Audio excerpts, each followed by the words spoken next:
हैं तब बदले में कुछ रुपया मिलता है।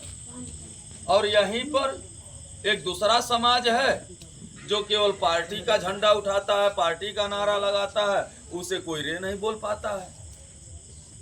तो दो तरह की पढ़ाई, एक नौकर बनाने वाली और दूसरी मालिक बनाने वाली। नौकर बनाने वाली पढ़ाई बहुत कर लिया, नौकरी भी नहीं मिल पाई। अब मालिक बनाने वाली पढ़ाई करते हैं कि जिनके पास पावर होता है नौकर रखने का, मालिक के पास पावर होता है नौकर रखने का। अगर मालिक बन जाए तो जितना मर्जी उतना नौकरी बांट दे, कोई रोक पाएगा? नहीं। दलितों ने मायावती को मालिक बनाया, मुख्यमंत्री मतलब मालिक। दलित भाइयों ने मायावती को उत्तर प्रदेश का मालिक बनाया और मायावती ने कोई ऐसा विभाग नहीं है जहां दलित के बेटे को खड़ा नहीं कर दिया। मतलब सरकार जिसकी होती है, जिसकी सत्ता होती है, उसकी व्यवस्था होती है। सरकार के पास कानून बनाने की कलम होती है। सरकार जिसको चाहे उसको नौकरी दे दे, जिसको चाहे उसको सस्पेंड कर दे, जिसको चाहे उसका आवास बनवा दे, जिसका चाहे उसके ऊपर बुलडोजर चलवा दे। सही बोलो, सरकार के पास पावर है कि नहीं है? इसका मतलब अगर सरकार के पास पावर है, सरकार नोट नौकरी पे कब्जा देती है, सरकार हक हिस्सा आरक्षण देती है, सरकार मान सम्मान स्वाभिमान देती है, सरकार रोटी कपड़ा मकान देती है, तो सरकार कौन बनाता है? पार्टी बनाती है। सरकार पार्टी बनाती है। हमें गलत सूचना दी गई कि सरकार हम लोग बनाते हैं। गलत। आपके वोट से कोई सरकार नहीं बनती है, क्योंकि आप वोट दे दो, अधिकारी किसी और को जितवा देता है। मतलब वोट से सरकार बनती है। लेकिन कभी सुना है क्या कि निर्दल विधायकों ने मिलकर के सरकार बनाया है किसी प्रदेश में? निर्दल सांसदों ने मिलकर के किसी देश में सरकार बनाया, सुना है क्या? इसका मतलब सरकार पार्टी बनाती है।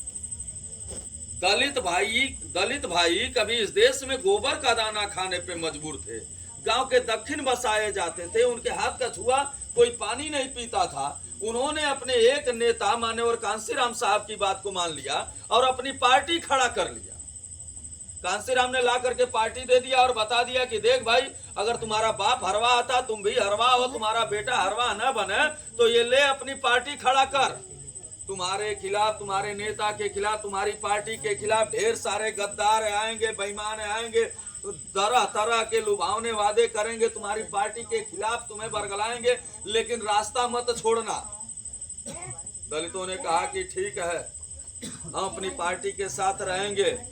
तो लोग चिल्लाते रह गए कि देखो मायावती के पास हजारों करोड़ रुपया हो गया, मायावती इतनी अमीर हो गई। लेकिन क्या गांव के दलितों ने मायावती का साथ छोड़ दिया? क्या नहीं। बोले भाई, क्या मायावती का साथ छोड़ दिया? और मायावती का साथ नहीं छोड़ा तो मायावती मुख्यमंत्री बनते ही सबसे पहले कानून बनाई कि आज के बाद अगर किसी ने भी दलित के बेटे को रे कहा तो सीधे होगी जेल और नहीं मिलेगी बेल, उसको मिलेगा रुपया। ये राजनीति का है, ये राजनीति का है। अब बताओ, जो दलदल में रहने वाला समाज था, जो हरवाह था, जिसके हाथ का छुआ कोई पानी नहीं पी सकता था, आपकी आंखों के सामने की बात है, आज उसे कोई रे नहीं बोल सकता है।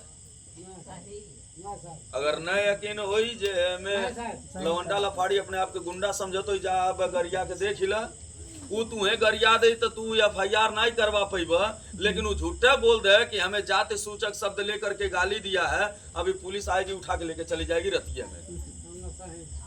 सही है कि नहीं? सही है। मतलब उसने अपने वोट की ताकत को पहचाना, क्योंकि कभी वो भी दूसरे का झंडा उठाता था, दूसरे का नारा लगाता था, दूसरे की पार्टी में जाता था, दूसरे की रैली में जाता था, दूसरे का मुर्गा खा करके, दारू पी करके, मस्त हो करके वोट देता था। कहता था साला कोई राजा बने, हमसे का मतलब, कौन देता है का? लेकिन जब उसके नेता ने कहा कि देख भाई, तुम्हारे वोट से कांग्रेस की सरकार बनती है, कांग्रेसियों के बेटे DM कलेक्टर बनते हैं, तुम्हारी बहन बेटियों की इज्जत लूटते हैं, उनके सिपाही दरोगा होते हैं, थाने में जाते हो तो तुम ही लतियाए जाते हो। अगर तुम्हारे वोट से कांग्रेसियों के बेटे DM कलेक्टर बन सकते हैं तो तुम्हारे वोट से तुम्हारा बेटा क्यों नहीं बन सकता भाई? क्योंकि नौकरी देने का पावर सरकार के पास होता है। आज पढ़े लिखे लोग रोड पे खड़ा होकर के धरना देते हैं कि सरकार भर्ती नहीं निकाल रही है, और हमारे गांव में वही कुछ गद्दार आकर के कहते हैं कि तुम्हारा बेटा पढ़ा नहीं रहेगा तो नौकरी कैसे पाएगा। तो जब पढ़े लिखे लोग नौकरी सरकार से मांग रहे हैं तो हम क्यों ना सरकार बन जाए? बोलो भाई, अगर हम सरकार बन जाएं तो मांगना पड़ेगा नौकरी। दलित सरकार बन गए, जो लोग उनके हाथ का छुआ पानी नहीं पीते थे उन्हें कभी नौकर बना के रखते क्या? किसी दलित को सरकारी नौकरी में कोई रखता क्या? लेकिन जब वो खुद सरकार बन गया तो उसने कानून बना लिया, और हर नौकरी। आज कोई ऐसा विभाग नहीं है, शौचालय से लेकर सचिवालय तक, जहां दलित का बेटा तैनात नहीं है। थाने पे जा करके देख लो, दलित का बेटा सिपाही है। जा करके देख लो, दलित का बेटा दरोगा है। अपने तहसील में जा करके देख लो तो दलित का बेटा लेखपाल है, दलित का बेटा कानूनगो है, दलित का बेटा हो सकता है कि एसडीएम भी बन के आया हो यहाँ पर आपके तहसील में। मतलब दलित का बेटा शौचालय से लेके सचिवालय तक काबिज हो गया। किसकी बदौलत? केवल अपनी पार्टी की बदौलत। वहीं पर यादव समाज के लोगों ने भी कहा कि भैया दलित बहुत आगे हो गए, दलित भाई बहुत आगे हो गए, हमें भी अपनी पार्टी बनानी चाहिए। माननीय मुलायम सिंह यादव जी नेता बन करके आए और यादव भाइयों को जगाया, कहा कि तू भी अपनी पार्टी खड़ा कर। जिन यादवों को लोग कहते थे कि 12 बजे के बाद बुद्धि आती है, उनकी बुद्धि ठेंगने में होती है, वह यादव भाइयों ने अपने एक नेता की बात को मान लिया, अपनी पार्टी खड़ा कर लिया। आज चाहे कुछ भी कोई कहता रहे माननीय मुलायम सिंह यादव जी के बारे में, लेकिन यादव भाइयों ने कहा कि नहीं, यही मेरा नेता है, और ये जो निर्णय लेगा वही मानने के लिए हम तैयार हैं, वही मानेंगे। आज जा करके देख लो कि आपकी आंखों के सामने आज यादव समाज के लोग सपा के अलावा किसी का झंडा उठाते हैं क्या? क्या मुलायम सिंह यादव का परिवार भीख मांग रहा है? क्या रुपए की कमी है? उनके पास खुद की प्राइवेट जेट है, लेकिन उसके बावजूद क्या गांव का यादव कहता है क्या कि कुल पैसा लूट के अखिलेश जी रख लिए? अखिलेश जी ने निर्णय लिया कि समाजवादी पार्टी से केवल हमारे परिवार के यादव चुनाव लड़ेंगे, बाकी पूरे प्रदेश के यादव केवल प्रचार करेंगे। क्या गांव के यादवों ने कभी विरोध किया? बोलो भाई, कभी एक भी सिंगल यादव अखिलेश जी का विरोध किया? वो नहीं तो और नहीं तो प्रचार किया, अपना पैसा खर्च करके जितवाया। और यही कुछ गद्दार उन्हीं पार्टियों में रह करके हमारे नेता डॉक्टर संजय कुमार निषाद के खिलाफ कहते हैं कि डॉक्टर संजय कुमार निषाद अपने बेटे के लिए काम करते हैं, अपने बेटे को विधायक बना रहे हैं, बेटे को सांसद बना रहे हैं। मैं पूछना चाहता हूं कि अगर जड़ कमजोर रहेगी किसी भी पेड़ का तो पेड़ खड़ा रहेगा? इतना बड़हन बिल्डिंग खड़ा कैले हुआ, अगर एक नींव मजबूत न रहे तो ये बिल्डिंग में रह जाई। इसका मतलब जितनी बड़ी बिल्डिंग बनाना उतना ही मजबूत नींव चाहिए।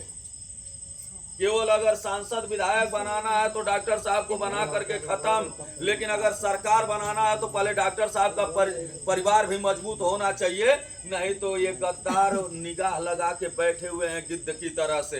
क्योंकि कभी एक दौर था कि वीरांगना बहन फूलन देवी जी जब निषाद मछुआरों की आवाज बन करके उभरी थी तो गद्दारों ने उन्हें रास्ते से हटा दिया। कभी पूर्वांचल के शेर कहे जाते थे माननीय जमुना निषाद जी, जब वो उभरे थे अपने समाज का नेतृत्व करने के लिए तो गद्दारों ने उन्हें भी रास्ते से हटा दिया। जिस भी नेता ने हमारे समाज की आवाज को उठाया उनको इन नेताओं ने इस दुनिया से उठा दिया। केवल डॉक्टर संजय कुमार निषाद ही हैं कि जब वो नेता बने उससे पहले ही हमारे जैसे हजारों हजार डॉक्टर संजय कुमार निषाद पैदा कर दिए कि हर गांव में निषाद के घर में एक डॉक्टर संजय निषाद हो गया और वो चिल्ला चिल्ला करके सही बात को लोगों के बीच में बताने लग गया।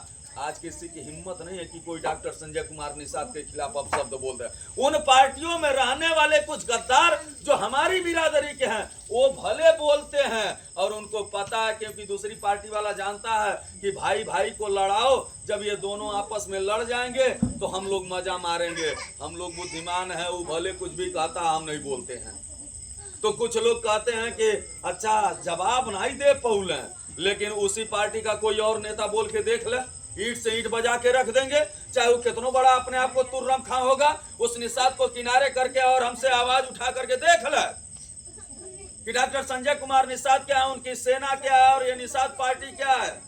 हम भाई लड़ने के लिए नहीं पैदा हुए हैं, हम हुकूमत करने के लिए पैदा हुए हैं। और यही आपको बताने के लिए आए हैं कि मान सम्मान स्वाभिमान फ्री का नहीं मिलता, इसके लिए श्रम, हुनर और पैसा तीनों खर्च करना पड़ता है। आज डॉक्टर संजय कुमार निषाद जी ने आवाज उठाया था, कभी हमारी गिनती होनी चाहिए, हमारा नाम आना चाहिए, हमारी संख्या पता होना चाहिए दुनिया को। आज जातिगत जनगणना की शुरुआत हो गई है। देश के यशस्वी प्रधानमंत्री आदरणीय श्री नरेंद्र मोदी जी ने घोषणा कर दिया है जातिगत जनगणना के लिए। अब जातिगत जनगणना की घोषणा तो हो